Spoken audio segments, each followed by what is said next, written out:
வணக்கம் வியூவர்ஸ். நான் உங்கள் ரமேஷ், மஞ்சு ரமேஷ் மாஸ்டர் மீடியா. இன்னைக்கு நம்ம பார்க்க போகிறது உலக நாயகன் கமல் சார். ஆமாங்க, இன்னைக்கு talk of the Tamil Nadu Kamal sir தான். காரணம் என்னன்னு கேட்டிங்கன்னா, அவர் அரசியலில் எடுத்த அந்த ஸ்டாண்ட். அதாவது உலகநாயகன் கமல் சார் வந்து அரசியலுக்கு வரும்போதே நிறைய பேர் சொன்ன கருத்துக்கள் என்னன்னு கேட்டிங்கன்னா, அவரால் வந்து அரசியலில் வந்து அவர் நினைக்கிற ஒரு ஒரு மாற்றம், அவர்களுடைய ஸ்டைல் ஆஃப் அரசியல், இது வந்து இந்த தமிழ்நாடு அரசியலுக்கு செட் ஆகாது அப்படிங்கிற மாதிரி சொன்னாங்க. அப்புறமா அவர் வந்து பார்த்திங்கன்னா உங்களுக்கே தெரியும், கொஞ்சம் பரபரப்பாகவே அவருடைய ஒர்க்கு இருந்துச்சு. அவர் நினைக்கிற மாதிரியே எல்லாரையும் ஒரே திராஸில் வச்சு பார்த்தாரு. நீங்கள் எல்லோரும் கமெண்ட் பண்ணுற மாதிரி பகிரங்கமாக வந்து இன்றைக்கி ஆளுகிற டிஎம்கே மேலே டிவியெல்லாம் அடித்து உடச்சி அப்படியெல்லாம் கூட ஒரு ஷோவெல்லாம் கூட பண்ணார். அதேமாரி எப்பவும் மீசையை முறுக்கி விட்டுட்டு பார்த்திங்கன்னா ஒரு பாரதியார் மாதிரி ஒரு அக்னி பிரவேசமாக பயங்கரமாக அவருடைய அப்ரோச்சஸ் எல்லாமே இருந்துச்சு. அப்போது அவரை நம்பி போன எல்லாருமே கூட ஒரு மாற்றத்துக்கான ஒரு அரசியலை வந்து நம்ம தலைவர் கொடுப்பாரு அப்படிங்கிற மாதிரி தான் நம்பினாங்க. ஆனால் சத்தியம் சொல்கிறேங்க, நமக்கெல்லாம் அந்த மாதிரி ஒரு நம்பிக்கையெல்லாம் இல்லை. ட்ரூலி ஏன்னு கேட்டிங்கன்னா வந்து கமல் சார் வந்து எப்படின்னு கேட்டிங்கன்னா, is a legendary cinema maker. அதில் எந்த ஒரு மாற்றமுமே கிடையாது. இன்னைக்கு வரைக்குமே உலக அளவில் வந்து நம்ம விரல் விட்டு என்ற ஒரு லெஜெண்ட்ரிஸ் சினிமா மேக்கரில் வந்து அவரும் ஒருத்தர். அதில் எந்த ஒரு டவுட்டுமே இல்லை. பட் அரசியல் அப்படிங்கிறது வந்து பார்த்திங்கன்னா, நம்ம நினைக்கிற மாதிரி கிடையாதுங்க. நாம் வந்து ஜஸ்ட்டு எல்லா அரசியல்வாதியுமே வந்து அசால்ட்டாக நம்ம பேசுவோம். ஏன்னா ஓட்டு போடுறவங்க அந்த உரிமையில் பார்த்திங்கன்னா வந்து கண்ணாபின்னாலாம் நம்ம பேசுவோம். ஆனால் அரசியல் அப்படிங்கிறது பார்த்திங்கன்னா மிகப்பெரிய ஒரு ஸ்ட்ரகிளான ஒரு மிகப்பெரிய ஒரு துரோகங்கள், லாங்கற்ற விஷன், ப்ளஸ் தந்திரம், ராஜதந்திரம் அப்படின்லாம் சொல்லுவாங்க.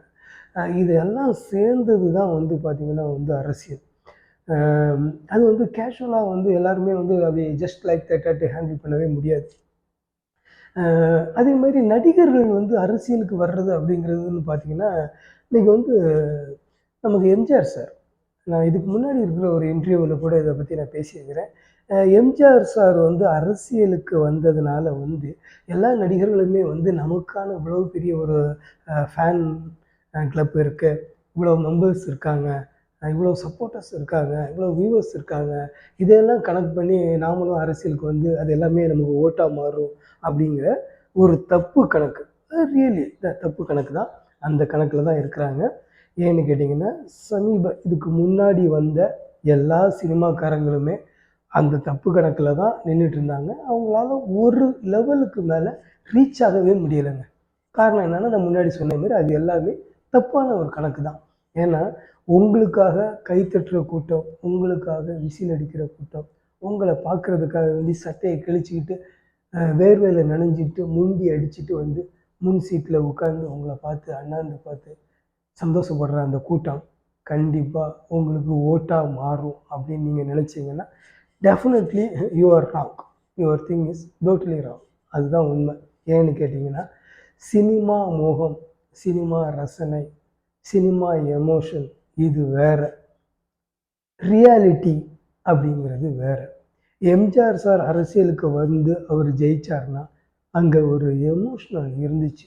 எந்த மாதிரி ஒரு எமோஷ்னல்னால், உங்களுக்கு எல்லாருக்குமே தெரியும், ஆரம்ப காலகட்டத்தில் இருந்தே டிஎம்கேயினுடைய மிகப்பெரிய வளர்ச்சிக்கு உறுதுணையாக இருந்தவர் வந்து எம்ஜிஆர் சார் தான். அதில் மாற்றமே கிடையாது. அவரால் தான் வந்து டிஎம்கேக்கு மிகப்பெரிய ஒரு க்ரௌடை வந்து கூட்ட முடிஞ்சிச்சு.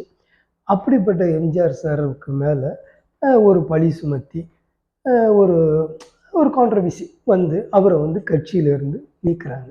அப்போ நீக்கும்போது பார்த்திங்கன்னா, இது வந்து ஒரு ஒரு ஒரு ஒரு பாயிண்டில் நிற்கிற ஒரு எமோஷன். இந்த எமோஷன் வந்து என்ன ஆகும்னு கேட்டிங்கன்னா, இது எல்லாருக்குமே வந்து எல்லா சூழல்லையும் அமைஞ்சிறதில்ல.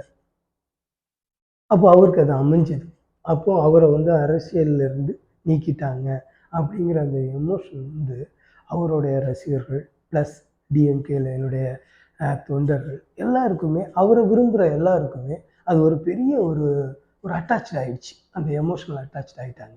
அப்போ அந்த காரணத்தினால தான் எம்ஜிஆர் சாரால வந்து அன்னைக்கு அரசியல்ல மிகப்பெரிய ஒரு ஒரு வரவேற்போடி வர முடிஞ்சுச்சு.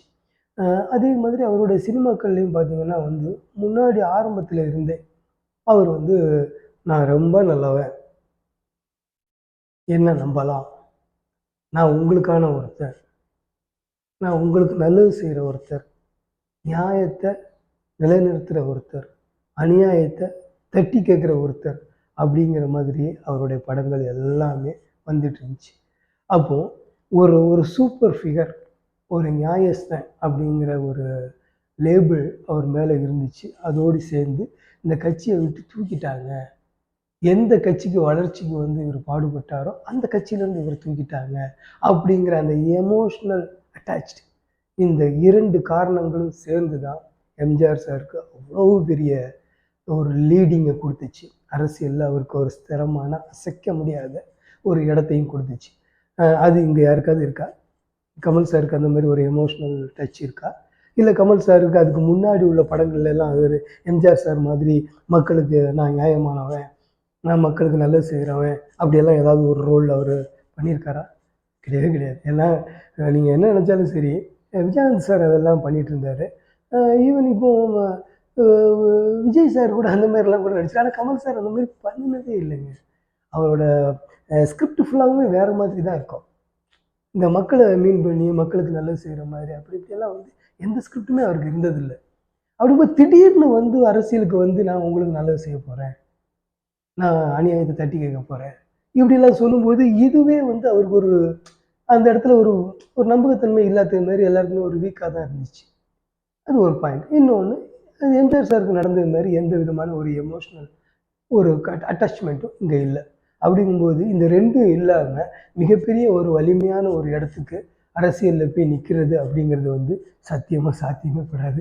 காரணம் என்னன்னு கேட்டீங்கன்னா, நான் முன்னாடி சொன்ன வீடியோல சொன்ன மாரி ஏடிஎம்கே, டிஎம்கே இந்த 2 கட்சிகளும் ரொம்ப ஸ்ட்ராங்கா இருக்காங்க. அவங்களுடைய வோட்டர்ஸ் அந்த அந்த லீடிங்ஸு எல்லாமே வந்து ரொம்ப பவர்ஃபுல்லா இருக்கு. அந்த கட்டமைப்பு வந்து வேற லெவல்ல இருக்கு. அதெல்லாம் வந்து கொஞ்சம் குறைஞ்சு, குறைஞ்சு, குறைஞ்சு வந்து அதையெல்லாம் மீறி ஒரு தலைவர வந்து இந்த மக்கள் வந்து நம்பணும் அப்படின்னா, அதுக்கு வந்து மிகப்பெரிய அ புரட்சி மாதிரி ஒரு விஷயம் நடக்கணும் மக்கள் மனசுல. அ ஒரு பெரிய ஒரு ஒரு அலை அடிச்ச மாதிரி ஒரு விஷயம் வந்து வரணும். இதுதான் திரு ரஜினிகாந்த் சார் அவர்களும் சொல்லியிருப்பாரு. மக்கள் வந்து வாங்க, வாங்க, வாங்க, வாங்கன்னு கூப்பிடணும். அந்த மாரி ஒரு ஒரு புரட்சியான ஒரு வரவேற்பு வரணும். அந்த மாரி வந்து நம்ம அரசியலுக்கு வந்தா தான் அது நிலைக்க முடியும் அப்படின்னு சொல்லியிருந்தாரு. அவர் அததான் சொன்னாரு. அந்த மாரி இங்க எதுவுமே இல்ல. அப்படிங்கும்போது பார்த்தீங்கன்னா, கமல் சாரோட அரசியல் வந்து கடைசியில வந்து ஒரு ஒரு இடத்துல போய் நின்றுருக்கு ஃபுட்ஸ்டாப்ல. அதுவும் அவர் வந்து யார எதிர்த்து ரொம்ப பலமா அரசியல் நடத்தணும்னு நெனச்சாரோ, அவங்க கிட்டயே போய் அது நின்றுருக்கு. அப்படிங்கிறது வந்து ரொம்ப வருத்தமான ஒரு விஷயம். அ ரைட் ஓகே. இதுதான் நடக்கும் அப்படிங்கிறது வந்து ஒரு ஓரளவுக்கு அனலைஸ்ல இருக்கிறவங்களுக்கு தெரிஞ்ச விஷயம் தான். அதனால தேர் இஸ் நோ ஷாக்கிங். அ சமீபத்தில கூட திரு அண்ணாமலை அவர்கள் வந்து ஒரு கருத்த சொல்லியிருந்தார். நீங்க வந்து ஒரு நடிகர்ட்ட வந்து எத எதிர்பார்க்கணுமோ, அத தான் எதிர்பார்க்கணும். நீங்க நடிகர்கள் தான் உங்களுக்கு வாய்ஸ் குடுக்கணும். நடிகர்கள் தான் நமக்கு வந்து நல்லது செய்யணும் அப்படின்னு எதிர்பார்க்கிறதே முதல்ல வந்து, அது எந்த விதத்தில ஷூட் ஆகும். ஏன்னா ஒரு பர்சனலி இந்த ஒப்பீனியன் ஒண்ணு சொல்றேன். அரசியல் அப்படின்னு பார்த்தீங்கன்னாலே, கடின உழைப்பு தேவைன்னு நான் ஏற்கனவே நான் சொல்லியிருந்தேன். அம் நடிகர்களுடைய உழைப்பு எப்படி இருக்கும்னு கேட்டீங்கன்னா, அதிகபட்சமா ஒரு படத்துக்கு வந்து 100 டேஸ் பெரிய படமா இருந்தா, அவங்க வந்து 100 டேஸ் கால் ஷீட் குடுப்பாங்க. அப்படி இல்லைன்னா 30 டேஸ், 45 டேஸ், 60 டேஸ், 75 டேஸ் இந்த அளவு தான் இருக்கும்.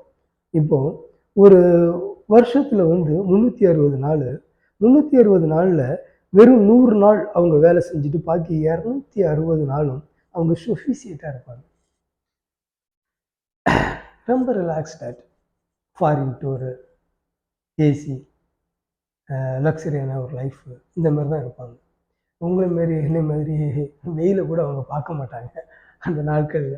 இப்படி இருக்கக்கூடியவங்க வந்து அரசியல்ல வந்து தொகுதி தொகுதியா நீங்கள் தாலுக்கா தாலுக்காவா, வார்டு வார்டாக போய் ஒரு ஒரு மீட்டிங்கையும் அட்டென்ட் பண்ணி கொடியேற்றி பேசி மக்களுக்காக வேண்டி போராட்டம் பண்ணி இப்படியெல்லாம் வந்து நீங்கள் ஏதோ ஒரு 6 மாதம் பண்ணால் மட்டும் போதாது, 1 வருஷம் பண்ணால் மட்டும் போதாது. குறைஞ்சபட்சம் நீங்கள் 10 இயர்ஸ் பண்ணணுங்க. 10 இயர்ஸ் ஃபுல் அண்ட் ஃபுல் நீங்கள் இந்த மக்கள் பிரச்சனைக்காக வேண்டி இறங்கி இறங்கி இறங்கி இறங்கி இறங்கி அவங்களில் நீங்கள் ஒருத்தன், இவங்க நமக்காக வேண்டி நின்று கேட்பாங்க அப்படிங்கிற அந்த எண்ணம் வந்து மக்கள் மனசில் பதியும். அப்பந்தான் உங்களால் வந்து இந்த அரசியலில் ஒரு நிலையான ஒரு இடத்த வந்து உங்களால் பிடிக்க முடியும். அல்லாமல் ஜஸ்ட்டு அறிக்கை விட்டு வாட்ஸ்அப்பில் அறிக்கை விட்டு ஃபேஸ்புக்கில் அறிக்கை விட்டு எப்போமாவது ஒருக்கா கையை காட்டி அப்படியெல்லாம் இருந்தாச்சுன்னா அதுக்கெல்லாம் வேல்யூவே இருக்காது. இதுதான் உண்மை. இப்போ அடுத்தது நம்ம விஜய் சார் வேறு அரசியலுக்கு வர்றாரு. அவர் என்ன பண்ணுறாருன்னு பார்ப்போம். ஓகே. என்னுடைய சேனலை சப்ஸ்கிரைப் பண்ணுங்கள், லைக் பண்ணுங்கள், ஷேர் பண்ணுங்கள், கமெண்ட் பண்ணுங்கள், எனக்கு சப்போர்ட் பண்ணுங்கள். நன்றி.